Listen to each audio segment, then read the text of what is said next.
Good morning, students. Welcome to today's computer class. Did you all read the chapter HTML from your text? Was it easy to understand? That's good. Okay, I will send you a question and answers today. Please copy that in your computer notebook and study the same. Fine, students. Today we are going to study something new. Okay, so before going to the chapter, I have set of questions to ask you. Are you all ready for answering my questions? Yes, that's good. Okay, so my first question is, this is a computer science subject, right? So my first question is, what is mean by computer program? I'm not asking what is program. If I say program, it may be an annual program or a children's day program or teacher's day program, or it can be any program or a program we conduct in a house or something. Okay, I'm not asking that program. I'm asking what is mean by computer program? What is mean by computer program? Who knows the answer? Yes, loudly say. Yes, program means it's a set of instructions. So what is mean by program? Program means it's a set of instructions, right? So the set of instructions we are writing in the computer. Why we are writing the set of instruction called the programs? Is there any purpose for that? Yes, in order to do a particular task. In order to do a particular task, we are writing a program. Okay, so if you want to add two numbers, we can write a program, and how does it should work, that we have to write it as the instructions. Okay, now who is writing this program? Who is writing this program? The computer programmer. Whoever studied this computer science subject, okay, they are writing the program. The software developers, the computer programmers are writing these programs. And how do they write? Are they using a machine language? No, right? Then what language they are using? They are using high-level language, like what we are speaking. The normal high-level language, which is an understandable form, right? Okay. So, do you know any other high-level languages in computer? Yes. Did we study in the earlier classes? Yes or no? Please tell me. Yes. Okay. What are the high-level languages? C, C++, Java, Python, Fortran, Pascal. So many are there, right? So we have studied so far that high-level languages are C, C++, Java, Python. So many we have studied. Today, we are going to study about one of these languages in detail. Even you're going to study how to write programs. You are really lucky, you know. Being in 8th standard, you people are learning how to write program. So I would say you students all are really very lucky. Okay. So which language, do you have any idea which language I'm going to teach you now? That's correct. I'm going to teach you about the language called, high-level language called Python. Okay, so the name of the chapter is Python.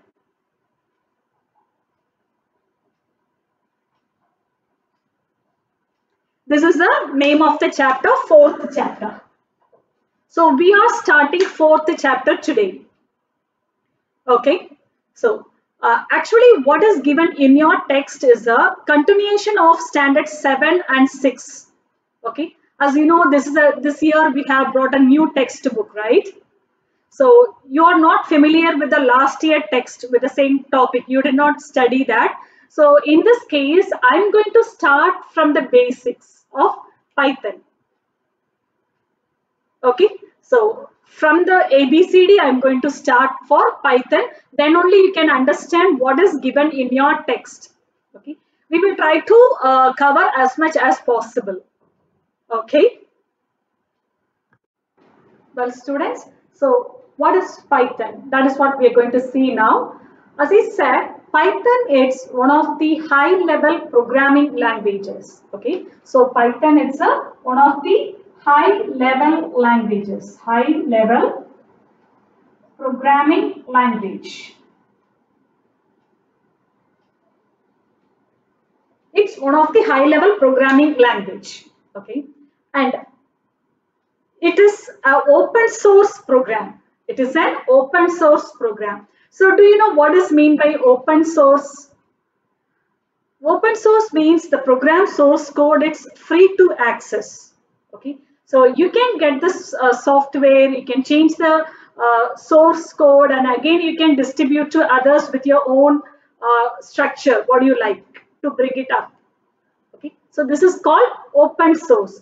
Even commercial applications are using this Python. Okay, so the second point about Python is it is an open source. It's an open source program. Even commercial applications are using. That means it's free of cost. Anybody can download the software just to take the source code. Means how does the program it's designed. You can just change the way of working, the working behavior of this Python, and you can use as you like. Okay, that is the reason it is called open source program. Okay, and this is also considered as a scripting language. Python is also considered as a scripting language.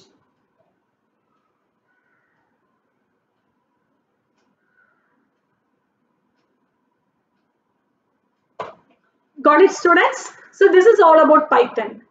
You know that who created this Python language?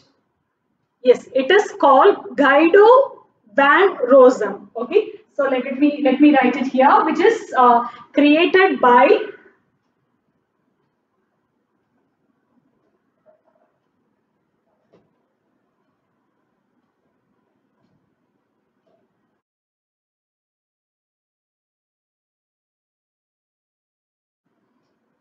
So he is the person who created this Python.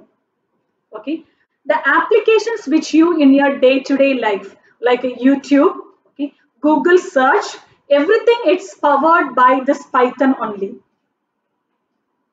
Okay, so this is all about Python. Now let's see, this Python can be used in what are all the fields. Okay, in which fields it can be used. As I said, it's a scripting language. It can be used. Okay, so it can be, Python can be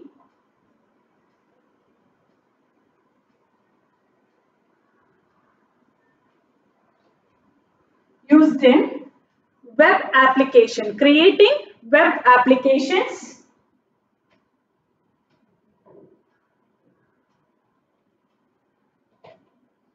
Then we can use this Python to do complex mathematical problems. Okay, to do complex mathematical problems.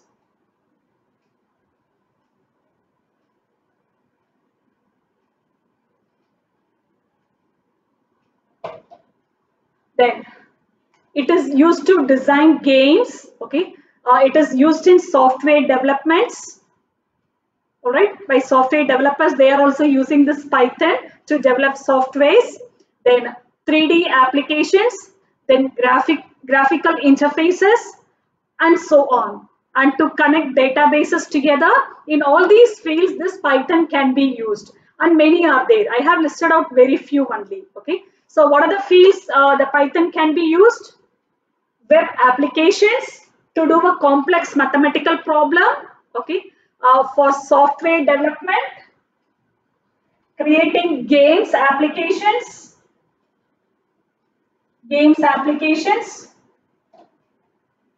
okay, then whereas, yes, we can use it in 3D animations, okay, 3D animation,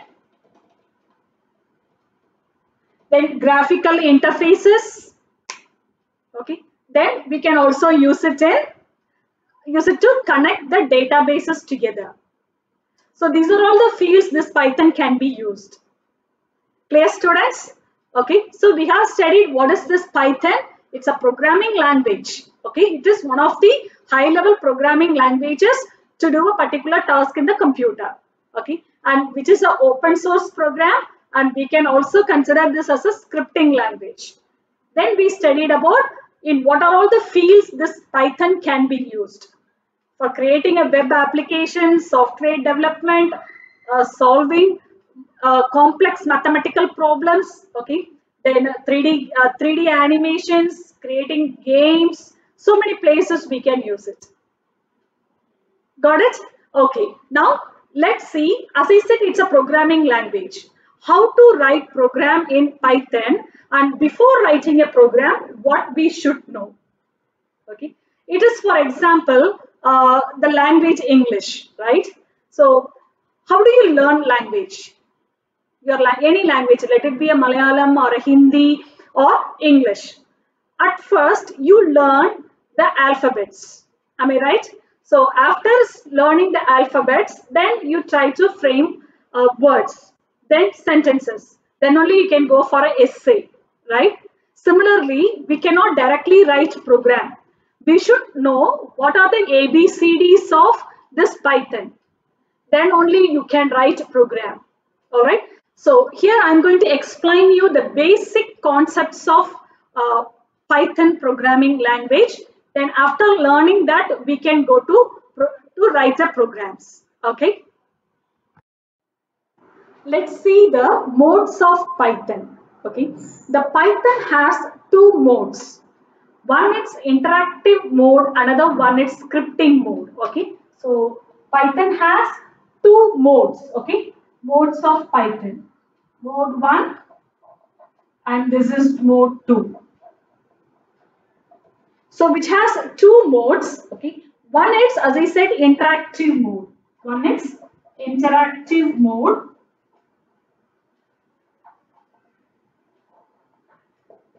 Another one is called script mode.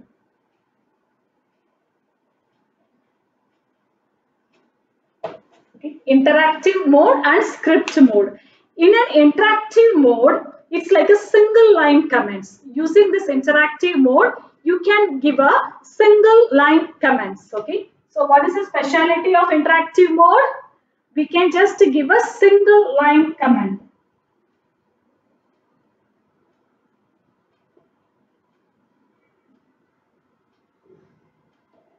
Okay, so where we are giving, in which place in the computer we have to give. We have to give this single line command, okay, in a command prompt, in a command prompt.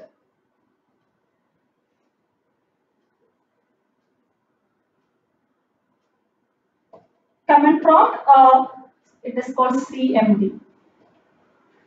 See, in your computer, if you go to run window and type CMD, you will get a command prompt, a black color screen. I'll show you in the practical session. Okay. So in the command prompt, you will be typing the single line commands. After typing the single line, you have to press enter. If you press the enter key, you will see the display, the output. So it's only single line only you can make it, and this is only for the beginners. Only those who learn for the first time, they will use this. Okay. Then second one, it's a script mode, scripting mode. So scripting mode means here we can use multiple lines. Here we can use multiple lines of program. Okay. So here the specialty is multiple lines. So we have to create, so that multiple lines we cannot do it with a command file. So we have to create a file. We have to create a file, and there we have to write the multiple commands, and after writing the commands we have to save the file. So how do we save it? So we will give some name, right? So can you please tell me, in Microsoft Word, after saving, what happens?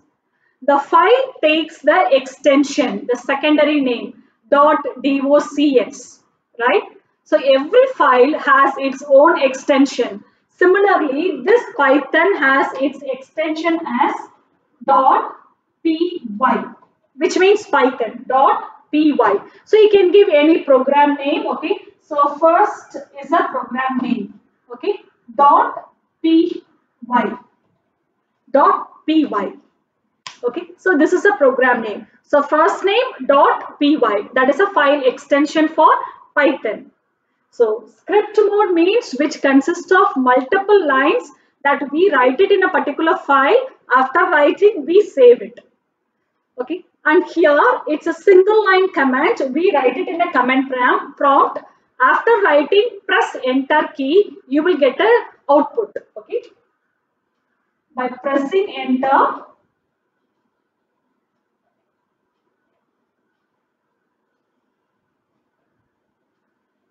key, you will get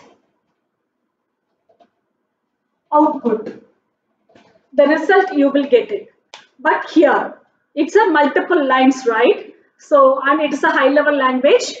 Okay, so who will translate into machine language? Because it's a high level language. Python, it's a high level language. So multiple lines, line by line, everything should be translated into machine code. Then only the computer understands what a big set of lines we have written, and it will give us a proper output. Am I right? So who will do this task? Converting from high level language into machine language. It is called interpreter, which is called interpreter. So interpreter converts high level language into machine language and gives us the output. Gives us the output. But here it's not like that. Press enter, immediately you will get output because it's a single line command. This is a multiple line command, so we have to save it in a file with a .py, and the interpreter converts the language and gives us the output. Okay, so let me write it here.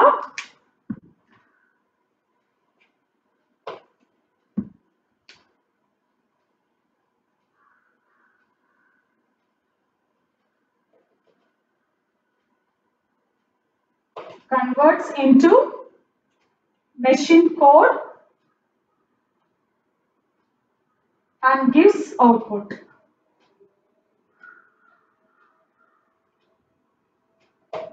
So this is about the two modes of Python. This is about the two modes of Python. Okay, so interactive mode and script mode. Interactive mode means giving commands in a single line in a command prompt. In a command prompt, and after typing, press enter key, you will get the output. But here, multiple lines, you have to make it as a file and save it with a .py. Here, no saving, nothing. Okay, but here we can save it. Later we can recover.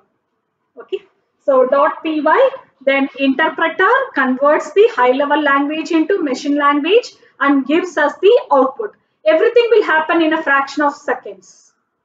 Okay, it won't take much time. So when you just run the program, immediately you will get an answer. The interpreter immediately converts. Clear for everyone?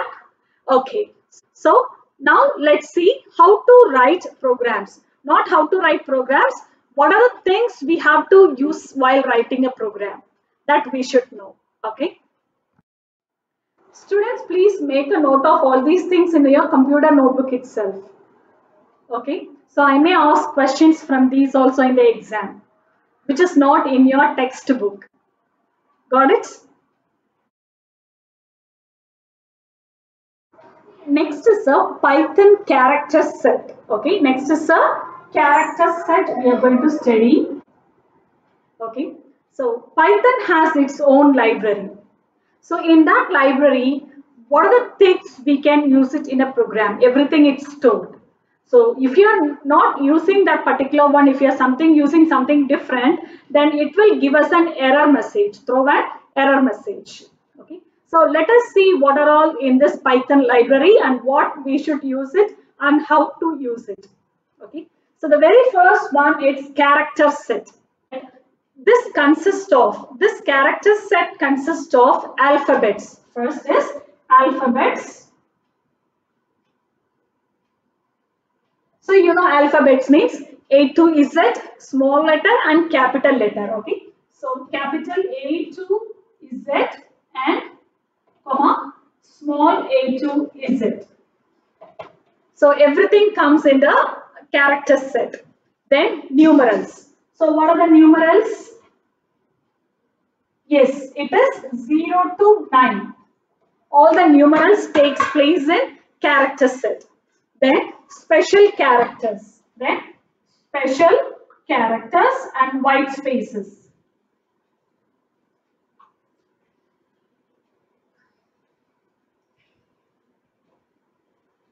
And white spaces. So do you know what is mean by special characters?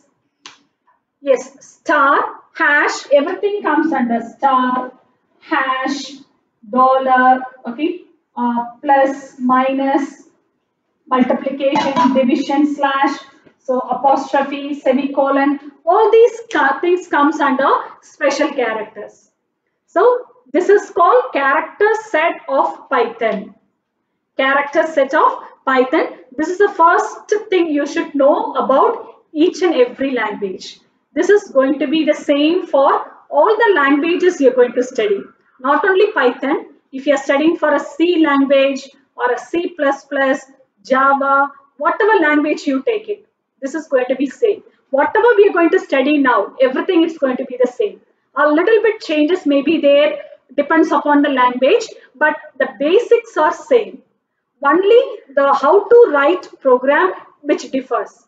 Apart from that, basics are same. So if you learn this properly, then you would be able to learn any other computer languages in a very easy way.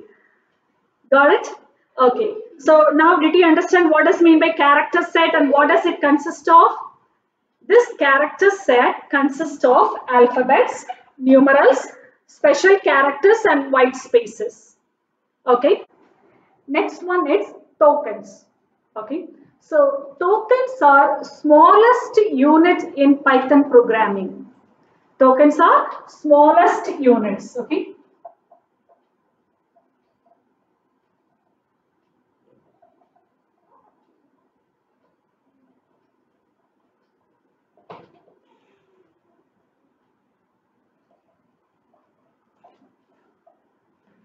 They are smallest units in Python program.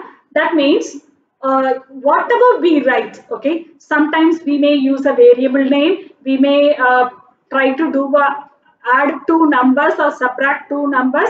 So whatever we are using, everything it's called as tokens. You will understand more clear when I explain more, okay. So you just keep it in mind that tokens are smallest unit in a Python programming. Got it? Okay. So what does this token consist of? It's not a single one. Okay. So the token it consists of identifiers,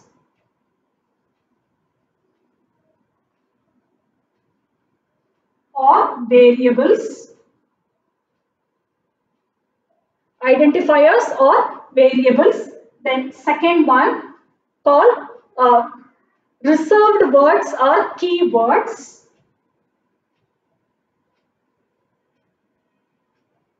Or reserved words.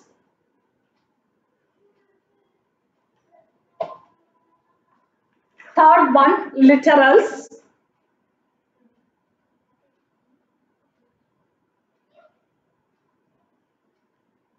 Then next one, operators.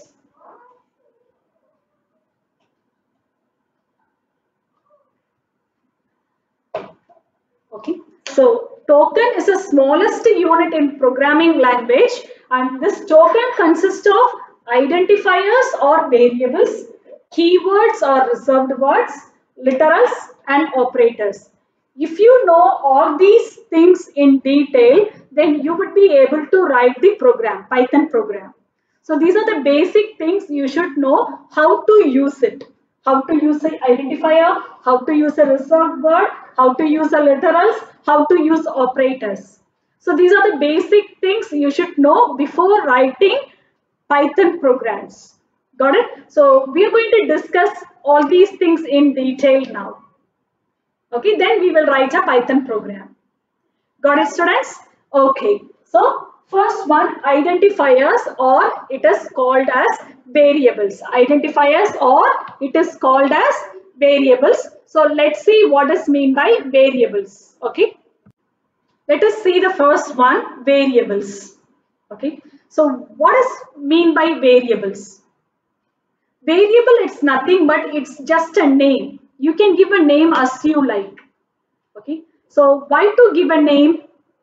Say for example, if you want to add any two numbers, okay, say for example, I want to add the numbers 10 and 2. I want to add 10 and 2. So if I want to add any two numbers, I'm not supposed to directly take the numbers 10 and 2.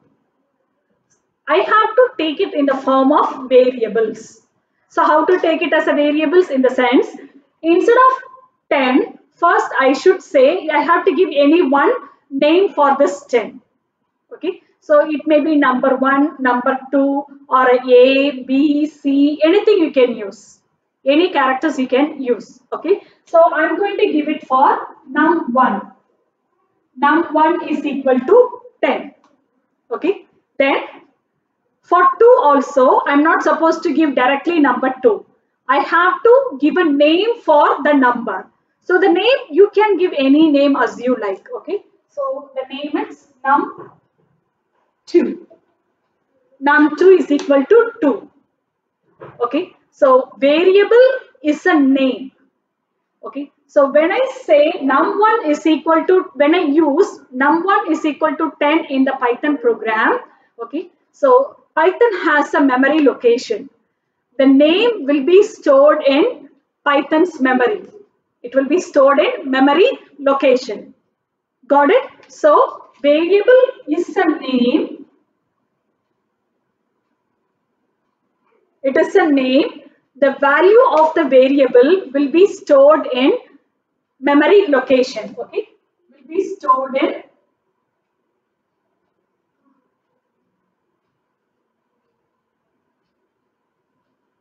memory location. So every time we use a variable, that will occupy a particular space in a memory. Say for example, you just consider this as a computer's memory. Okay, so memory means it is so many boxes will be there. So many boxes will be there, storage will be there. So wherever the boxes is free, the location is free. Okay, so in, say for example, if this particular location is free, if I'm assigning the variable num1 is equal to 10, then this will go and get occupied here, num1. Okay, the name of the box will be num1 and the value inside the box will be 10. Got it? Okay, then num2. So maybe another location. This is free. Memory location is free. So the name of this, it will become num2 and the value will be 2 will be stored inside that location in the memory location. Got it? So the computer, wherever I use the word num1 and num2 in the program, wherever I use num1, the 10 will be applicable. Wherever I use num2, 2 will be applied to that num2. Only in that particular program. Once you close the program, this value will be erased. Got it? Throughout the program, the same value will be used if you use it as a variable. Okay. So on the whole, variable, it's a name used to store some values. It is used to store some values and which will be stored in memory location. Which will be stored in memory location. Okay. So then we can also call this variable as called as identifiers.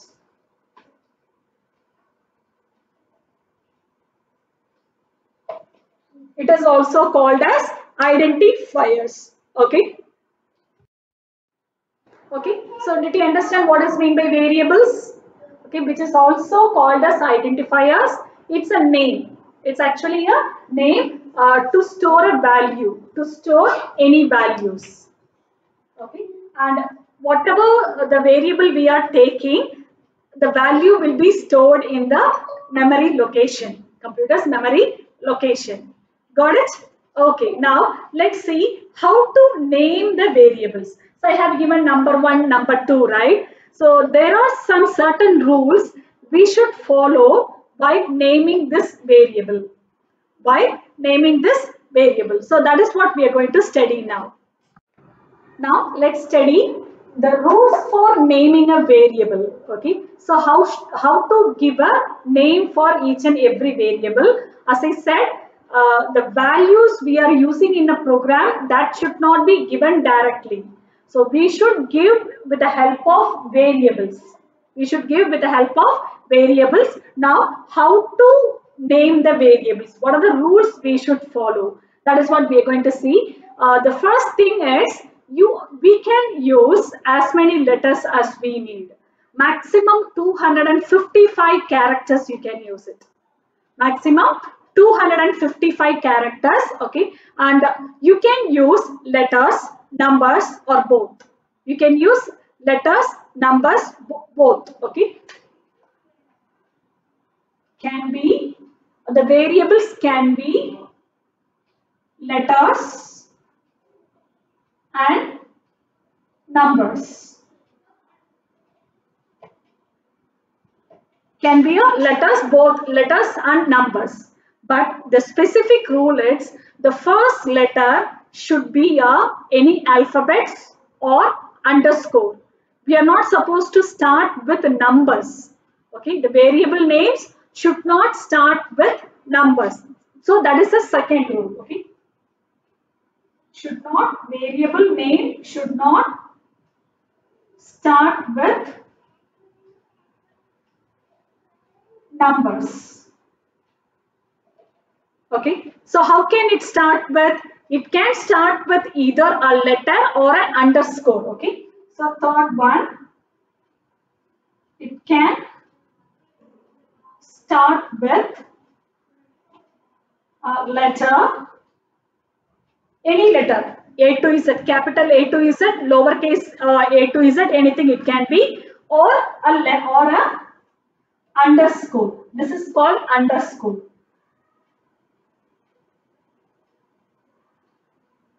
Okay, so let me write 2 to 3 variable names and you please tell me which one is correct and which one is wrong. Okay, so the first variable name I'm writing is 7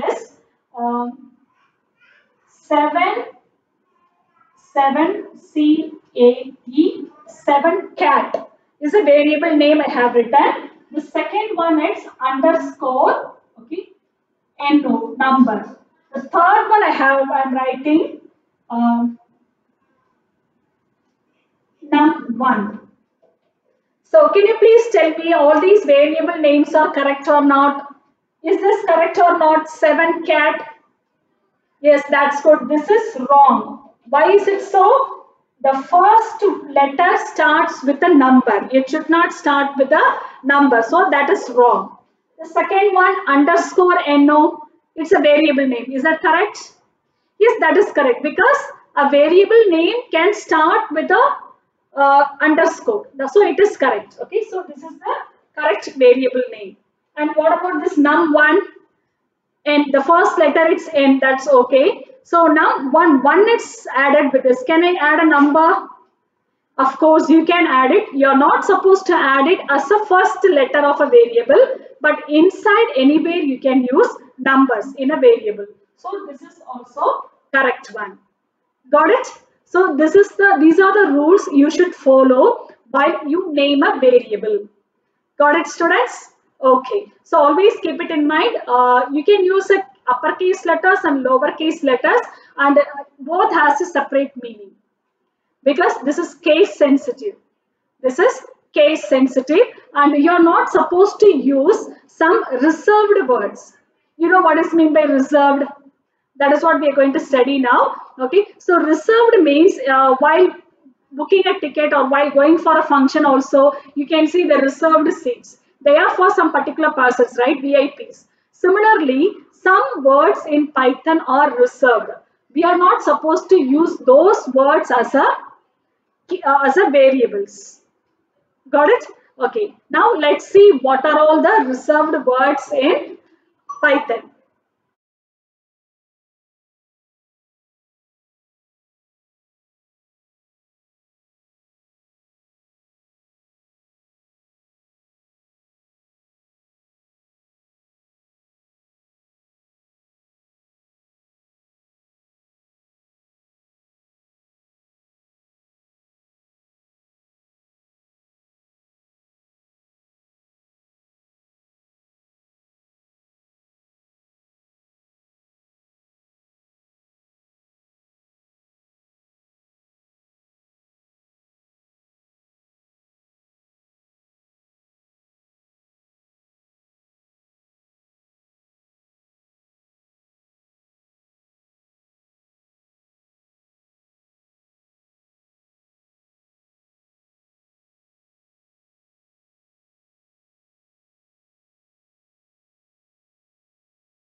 Dear students, so far we have covered what is Python, in what are all the different fields the Python can be used, then two modes of Python such as interactive mode and script mode.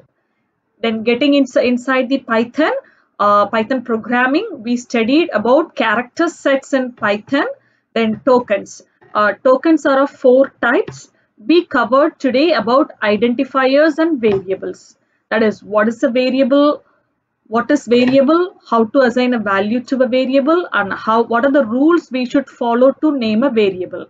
So these are the things we covered so far. In part 2 video, I have explained remaining tokens in detail. Okay, so the video it's already uploaded. After watching this video, go to part 2 and just learn the remaining tokens so that you can write Python program in the next class. Got it, students? Okay, see you in the second video.